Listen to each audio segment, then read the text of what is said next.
Assalamualaikum warahmatullahi wabarakatuh pemirsa JTV Bojonegoro. Bagaimana kabar Anda hari ini? Kembali pakai informasi aktual Sketsa Bengawan. Hadir dengan serangkaian informasi dari Kabupaten Bojonegoro dan sekitarnya. Bersama saya Ayu Sari Tilawa, inilah Sketsa Bengawan untuk Anda.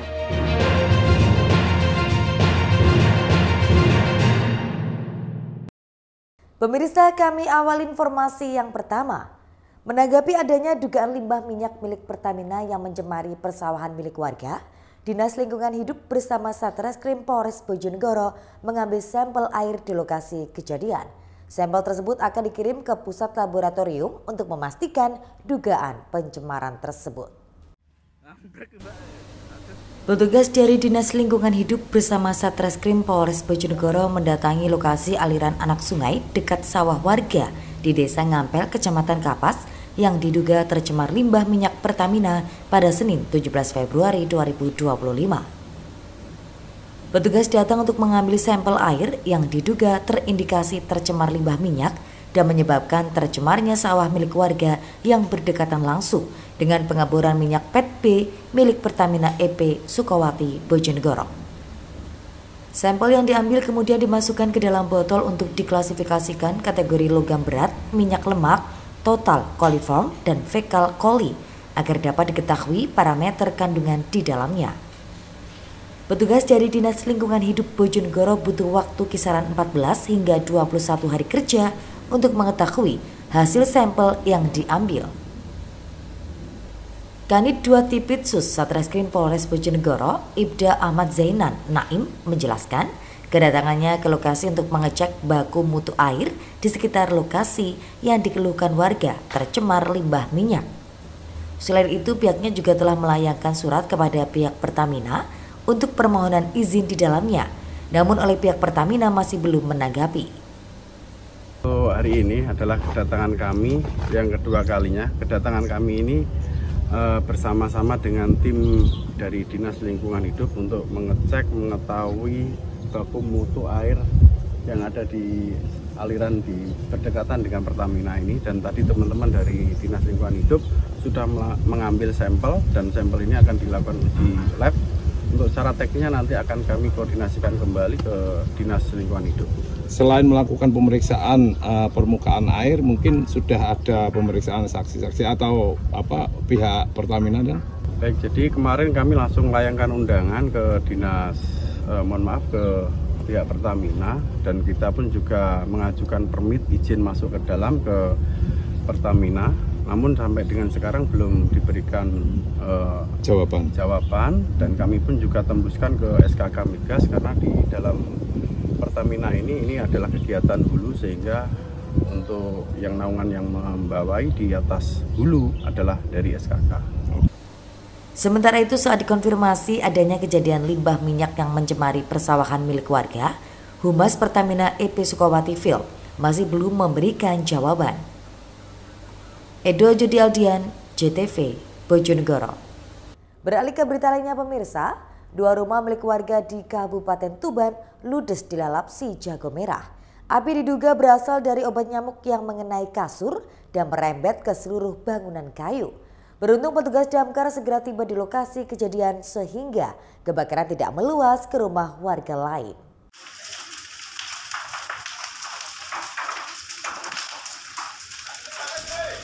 Kebakaran hebat melanda 2 rumah warga di Desa Bangilan, Kecamatan Bangilan, Kabupaten Tuban pada Senin pagi. Api dengan cepat membakar 2 rumah yang terbuat dari kayu tersebut. Mendapati laporan warga, petugas pemadam kebakaran langsung mendatangi lokasi kejadian. 2 rumah yang terbakar ini masing-masing milik Rini Susilowati 44 tahun dan Tengku Noviansyah 38 tahun. Petugas dibantu warga dan kepolisian berusaha memadamkan api yang telah menjalar ke segala penjuru rumah. Material bangunan yang terbuat dari kayu membuat petugas kesulitan memadamkan api. Api baru dapat dipadamkan setelah 2 unit mobil pemadam kebakaran dikerahkan ke lokasi kejadian. Menurut sejumlah saksi, kebakaran diduga berasal dari pembakaran obat nyamuk yang mengenai kasur hingga merembet ke bangunan kayu. Tak ada korban jiwa, namun kerugian ditaksir mencapai 100 juta rupiah. Rumah di sana bukan penyebabnya, itu obat nyamuk yang dibakar, kemudian kena kasurnya kebetulan dari ini kapuk, kemudian rumahnya dari kayu, jadi cepat terbakar. Kami kirimkan 2 armada, alhamdulillah bisa dipadamkan. Dan itu yang terbakar apa saja dan di dalam? Kalau yang di Bangilan itu kasur sama rumahnya. Itu. Dan kami datang 2 armada dari Jatirogo sama Singgahan, alhamdulillah bisa kami padamkan. Untuk selanjutnya yang kebakaran sampahnya? Ya, satunya ini di sampah dekat TPA, dan sampai kita rekaman ini prosesnya masih pemadaman. Kebetulan di sana sampah ini bertumpuk, jadi kami menghimbau kepada pelapor dan karyawan sekitar atau masyarakat untuk membantu kami mengurai sampahnya dulu. Karena kalau nggak kita urai, nanti dalam proses pemadaman dan pembasahannya kita susah, karena di dalamnya ada bara api. Di hari yang sama, kebakaran juga terjadi di tempat pembuangan akhir di Gunung Panggung, Kelurahan Gedongombo, Kecamatan Semanding, Kabupaten Tuban. Banyaknya tumpukan sampah yang terbakar membuat asap hitam pekat membumbung tinggi ke langit. 2 mobil pemadam diterjunkan ke lokasi kejadian. Petugas bersama warga berusaha memadamkan api agar tidak merembet ke pemukiman. Atas kejadian ini, petugas menghimbau agar masyarakat lebih berhati-hati dan tidak meninggalkan sampah dalam kondisi api masih menyala. Sigi Muhammad, Husni Mubarak, JTV, Tuban.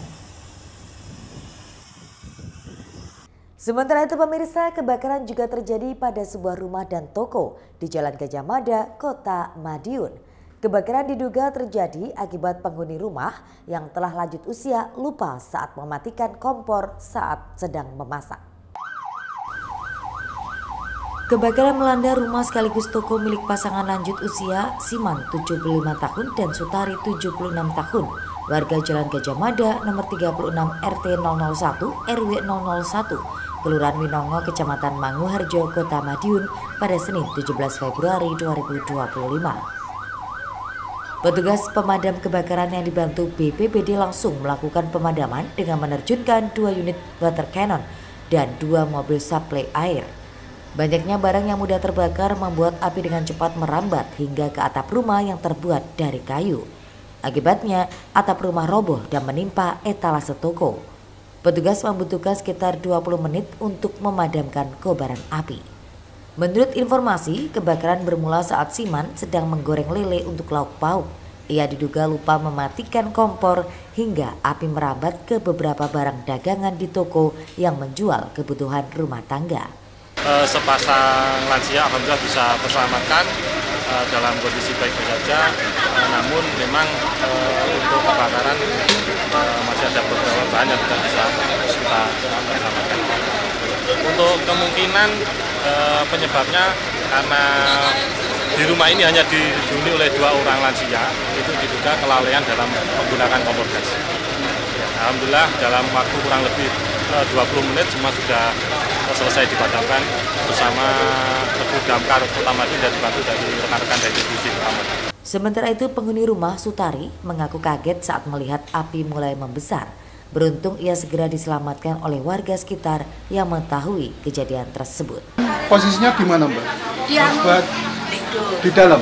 Getak, karena aku sampai nyetruk loh. Oh, terus yang menyelamatkan siapa, Mbak? Yang dia. Oh. Kan digandeng. Tapi mbahnya nggak apa-apa nggih? Mboten. Namun niki Dredeg. Warga diimbau untuk selalu berhati-hati saat menyalakan kompor atau menggunakan aliran listrik. Pastikan semuanya dalam kondisi padam sebelum ditinggalkan agar kejadian serupa tidak terulang kembali. Kebakaran ini menjadi pengingat pentingnya kewaspadaan dalam menggunakan peralatan dapur dan listrik di rumah. Aikal Uda, JTV, Madiun. Pemirsa, Polres Tuban amankan 3 sopir nyambi edarkan sabu-sabu. Informasi selengkapnya hadir sesaat lagi.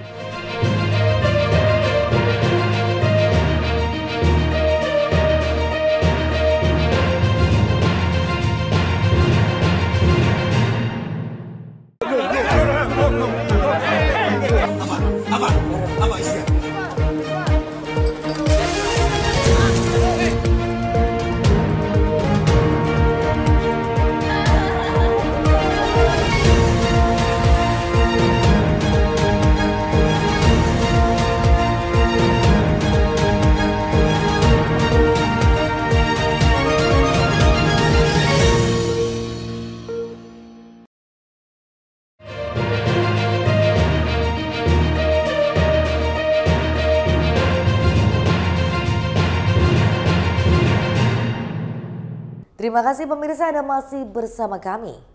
Satuan Reserse Narkoba Polres Tuban mengamankan 3 sopir truk yang kedapatan nyambi menjadi pengedar sabu-sabu.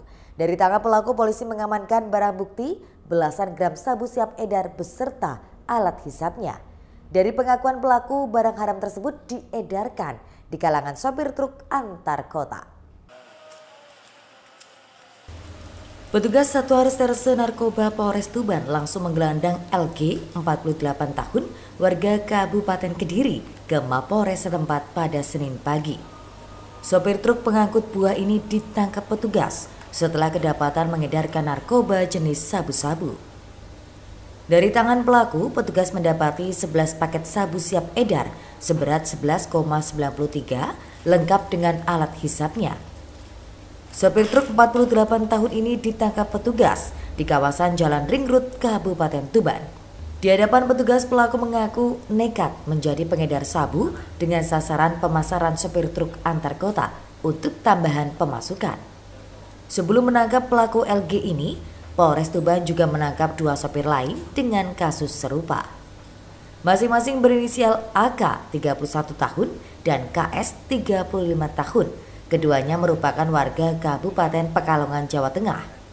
Kedua sopir truk tersebut ditangkap petugas di Jalan Tuban Semarang, tepatnya di Desa Socarejo, Kecamatan Jenu, Tuban. Dari kedua pelaku, polisi mengamankan barang bukti sabu seberat 6,20 gram dan 0,30 gram bersama alat hisapnya.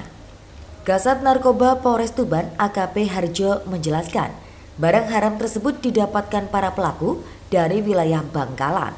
Selanjutnya, sabu-sabu tersebut diedarkan kepada para sopir truk antar kota di wilayah Pantura. Pengungkapan kasus ini berkat laporan dari warga yang resah dengan maraknya peredaran narkoba di jalur Pantura Tuban. Yang pertama buah anggur, ya, buah anggur dengan inisial LG waktu itu. Dan setelah dilakukan penggeledahan ditemukan sabu seberat kurang lebih 11,89 gram. Terus yang selanjutnya pada hari Sabtu 8 Februari berhasil mengamankan 2 sopir truk lagi yang bermuat permen, permen coklat inisial AK dan S. Dan setelah dilakukan penggeledahan di dalam truk ditemukan sabu sebanyak 6,20 gram berjumlah 7 buket dengan berat 6,20 gram tadi. Yang satu kendaraan yang dikendari oleh inisial S ditemukan 1 buket sabu dengan berat 0,30 gram. Rencananya ini dan untuk sabu ini akan dikirim kemana? Untuk sabu menurut keterangan dari tersangka dia akan ditularkan kepada sopir-sopir juga yang mau menggunakan tersebut. Atas perbuatannya, ketiga sopir tersebut harus mendekam di sel tahanan Mapolres Tuban. Mereka terancam dijerat dengan Undang-Undang Nomor 35 Tahun 2009 tentang narkotika dengan ancaman hukuman maksimal 20 tahun penjara.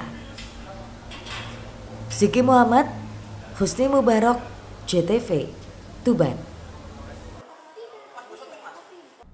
Sementara itu pemirsa, gara-gara kuncinya tertinggal, seorang petani di Kabupaten Jombang kehilangan sepeda motornya.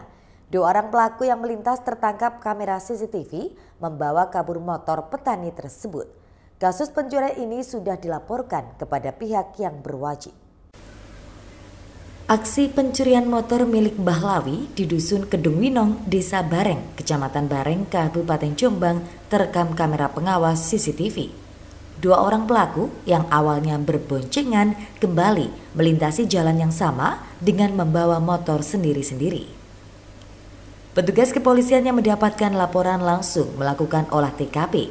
Petugas juga memeriksa sejumlah saksi, korban dan warga untuk memburu 2 pelaku yang sudah terekam kamera CCTV warga. Korban curanmor Bahlawi mengaku sebelum kejadian dirinya pergi ke sawah yang ada di pinggir aliran sungai setempat. Saat itu ia memarkir sepeda motornya di tepi jalan persawahan. Karena sudah kebiasaan, sang kakek tidak mencabut kunci sepeda motor. Pasalnya sebelumnya tidak pernah ada aksi pencurian motor di wilayah setempat.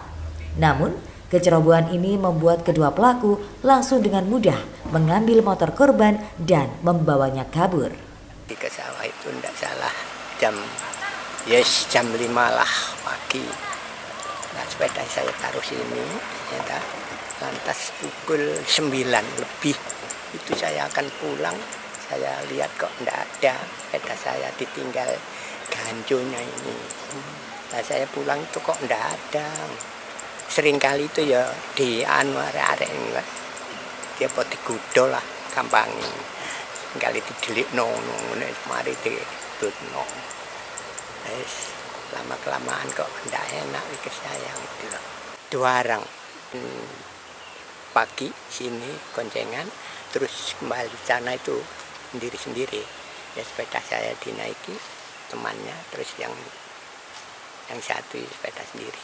Kok bisa bawa dengan mudah? Emang kontaknya ada di mana, Mas? Ya itu jalan kami.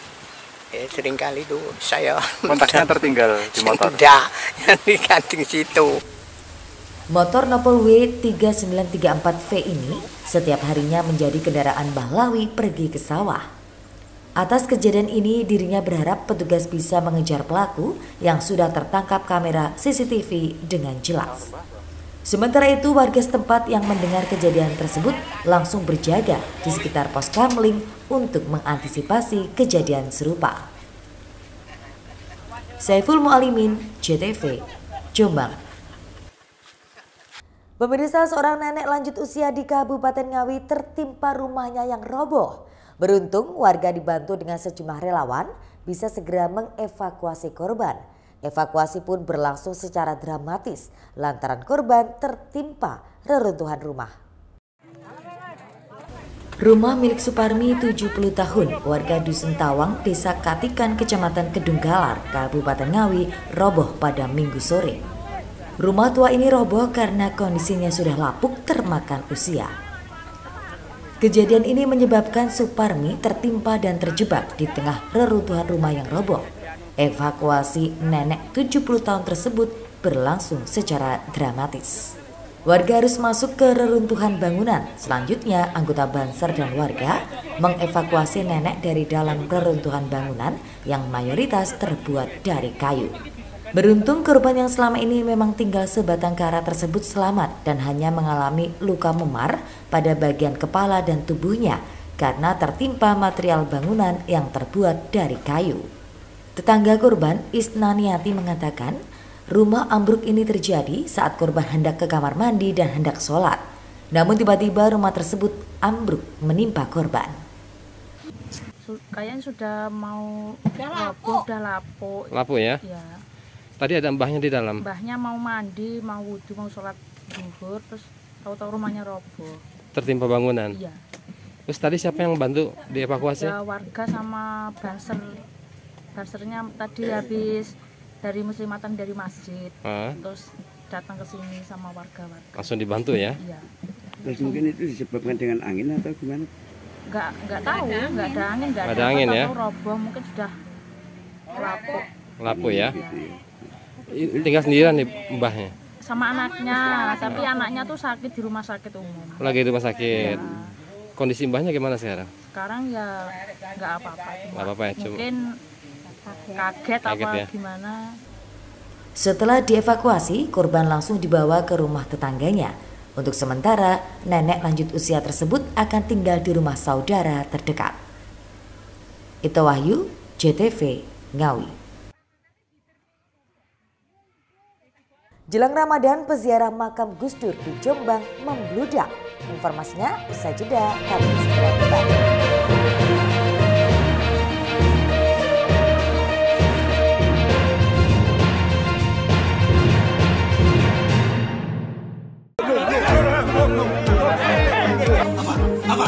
Apa isinya?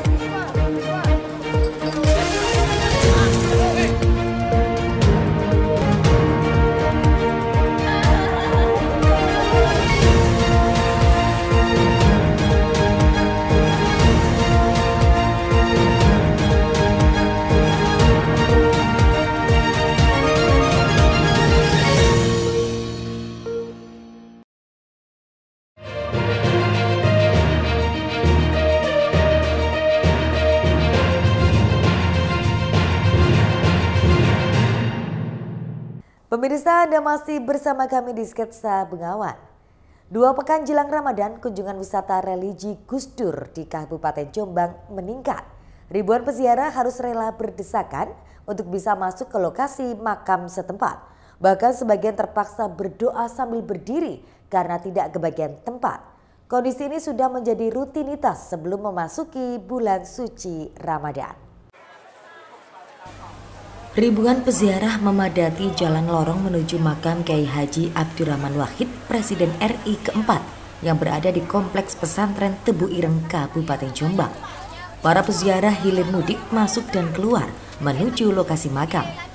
Mereka harus berdesakan untuk bisa memasuki lokasi berdoa yang ada di dalam kompleks pondok pesantren.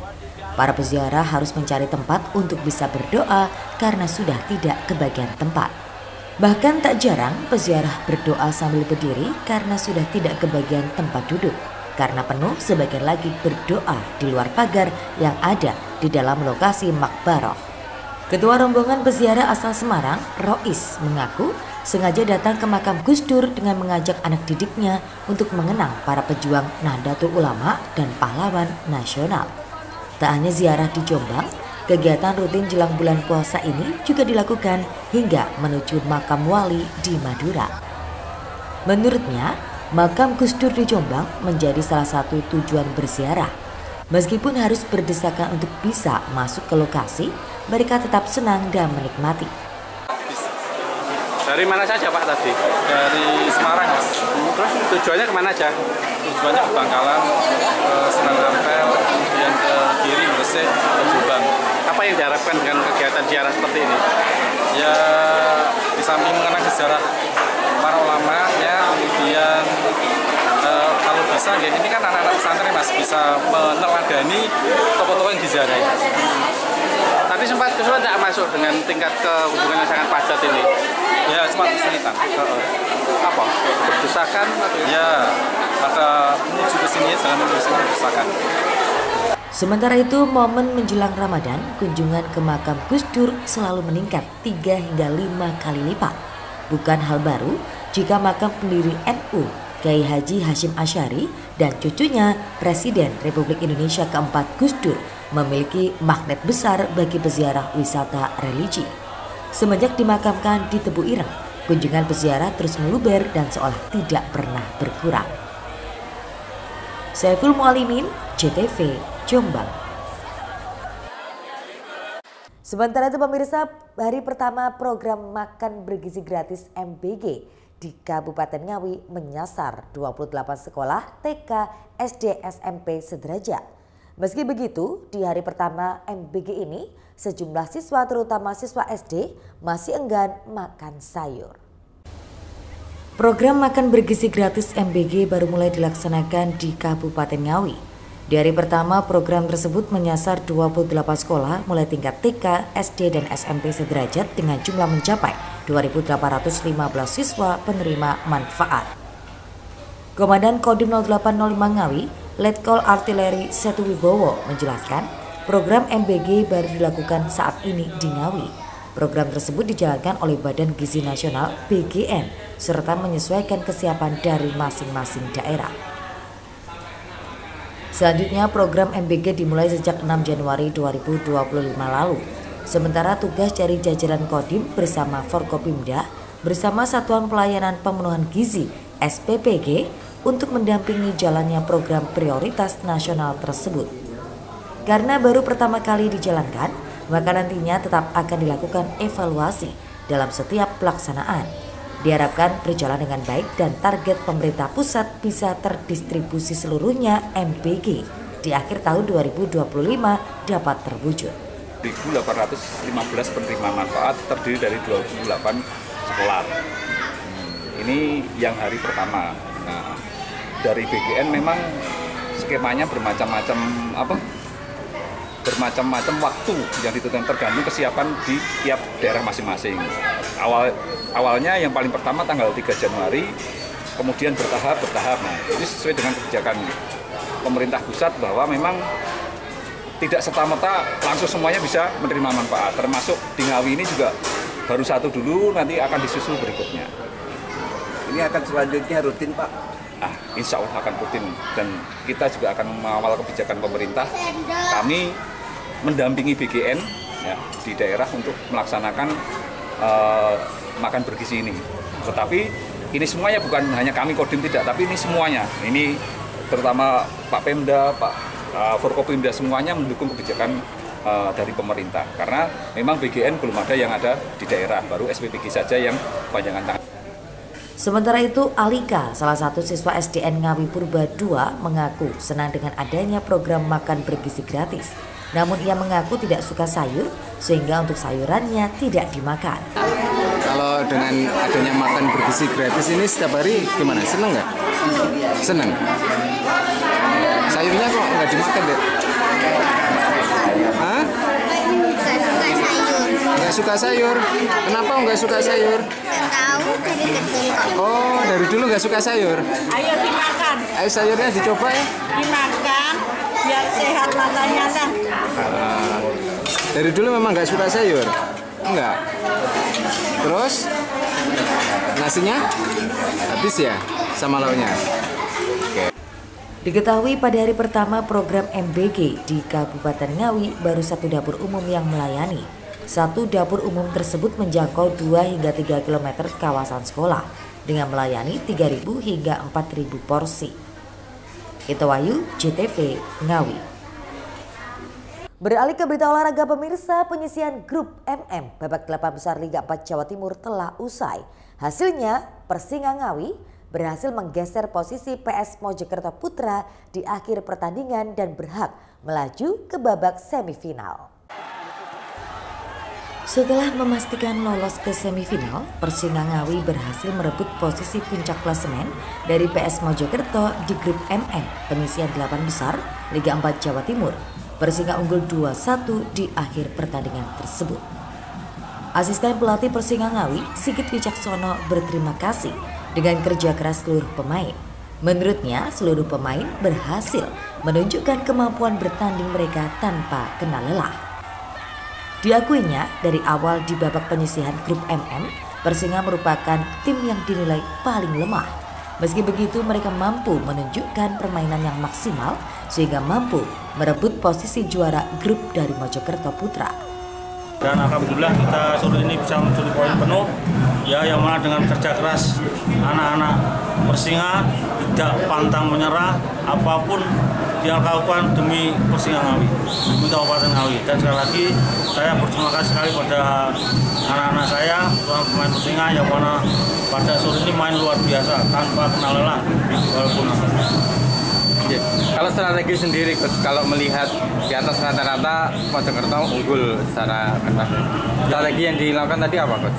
Ya, kita memang dari awal sudah diprediksi bahwa kita memang dianggap ya tim yang paling rendah sebenarnya di 8 besar ini. Tapi alhamdulillah dengan kerja keras anak-anak, apapun yang terjadi dengan pemain yang seadanya, dengan motivasi yang tinggi sehingga anak-anak bisa melampaui semuanya itu. Persiapan untuk semifinal, Coach? Persiapan semifinal? Untuk persiapan semifinal kita tidak ada. Kita normal aja seperti biasa. Nanti kita juga dibantu dengan manajemennya Joko. Sementara itu, pelatih PS Mojokerto Putra, Ridwan Usman, mengakui dengan keunggulan permainan dari Persinga Ngawi. Meski begitu, para pemain Mojokerto juga telah memberikan perlawanan yang apik hingga mampu mencuri 1 gol. Terpenting saat ini memberikan waktu untuk anak didiknya melakukan recovery untuk persiapan partai semifinal. Pertama-tama terima kasih saya ucapkan puji syukur terhadap kehadiran Tuhan Yang Maha Esa, Allah Subhanahu Wa Taala, karena pemain diberikan keselamatan untuk pertandingan kali ini. Walaupun hasil pertandingan tidak baik, ya kita kalah 1-2, tapi anak-anak bekerja keras di lapangan dan berusaha untuk mengembalikan keadaan, tapi menit akhir kita tetap kalah. Untuk persiapan menghadapi di nanti semifinal seperti apa? Persiapan yang pasti setelah pertandingan ini besok recovery, kemudian kita tunggu pengumuman resmi dari PSSI. Diketahui hasil akhir penyisian grup MM 8 besar Liga 4 Jawa Timur, Persingga Ngawi memperoleh 9 poin, PS Mojokerto Putra 6 poin, sedangkan Mitra Surabaya dan Persikoba Batu 1 poin. Itu Wahyu, JTV Ngawi. Pemirsa, berakhir sudah kebersamaan kita dalam sketsa Bengawan edisi kali ini. Jangan lupa follow akun sosial media kami sebagai berikut. Dan akhirnya mewakili kerabat kerja yang bertugas, saya pamit undur diri. Terima kasih dan sampai jumpa. Wassalamualaikum warahmatullahi wabarakatuh. Salam JTV Bojonegoro.